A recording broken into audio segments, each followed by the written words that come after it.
শখের বাগান থেকে আলহামদুলিল্লাহ কখনোই খালি হাতে ফিরি না, কিছু না কিছু বাসায় নিয়েই আসা হয়।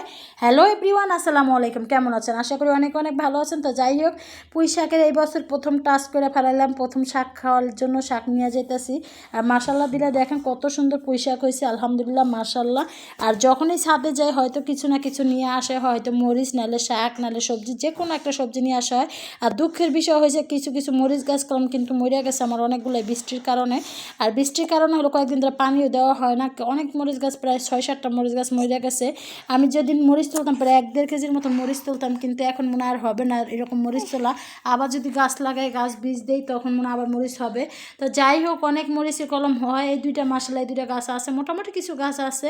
আর প্রায় 7-8টা গাছ একবার মরে গেছে বৃষ্টির কারণে, নাগামরিচ বামে মরিচ। তো যাই হোক, সকাল সকাল পরে ছাদে থেকে এসে একটু বারান্দা কয়েকদিন ধরে যত্ন নেওয়া হয় না, তো বারান্দা গাছে একটু পানি টানি দিলাম। আর মাশাআল্লাহ দিলে দেখেন কত রকমের ফুল ফুটছে, মানে এত ফুল ফোটার পরও মানে এত একটা শান্তি লাগতেছে, মানে আলহামদুলিল্লাহ।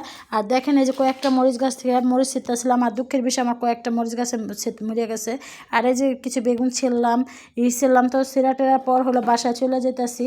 তো বাসায় যাওয়ার পর রান্না বান্না বসাই দিছিলাম। তো আজকে আমার পছন্দের মাছ রান্না করবো। আমার ছাদ বাগানে মরিচ দিয়ে টমেটো দিয়ে। তো যাই হোক, এদিকে হলো মাছ ভুনা করে, এর জন্য মাছ ভাজে নিছি।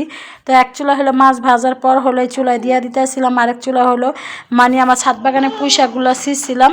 ওই পুঁই শাকগুলোই হলো আজকে গুঁড়া মাছ মানে মলা মাছ দিয়ে চচ্চড়ি করবো। হাতে মশলা সবকে হলুদ গুঁড়া, মরিচ গুঁড়া, ধনিয়ার পাখি, জিরার পাখি সব কিছু একসাথে দিয়ে দিছি।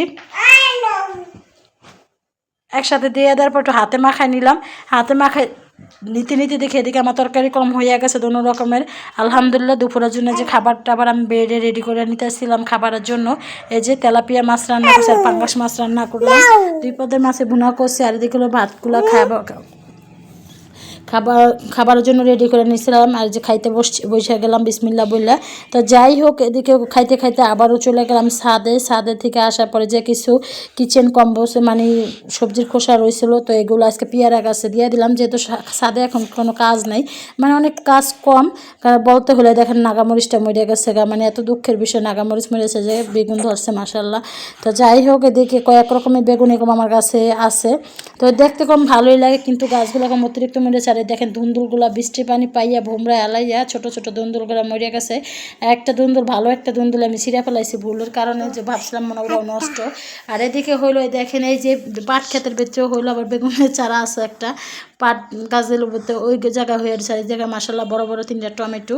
আর এদিকে সব গাছগুলো একটু মোটামুটি আলগা করে দিতেছিলাম। দেওয়ার পর হলো বাসায় চলে আসছি। চলে আসার পর হলো যে বাচ্চাদের আবার চিকেন ফ্রাই খাবে, তো চিকেন ফ্রাই আবদার করছে, তো এগুলো ভাজে দিতেছিলাম। একটু আলু দিয়ে একটা মসমস করে একটা বড়ার মতন বানাইছিলাম, আর বাচ্চাদের চিকেন ফ্রাই ভাজে দিলাম। আমার ভিডিওগুলো কেমন লাগে আপনাদের সাথে কমেন্টে জানাবেন। সবাই যদি ভালো লাগে অবশ্যই লাইক করবেন, শেয়ার করবেন। ভালো থাকবেন, সুস্থ থাকবেন, আল্লাহ।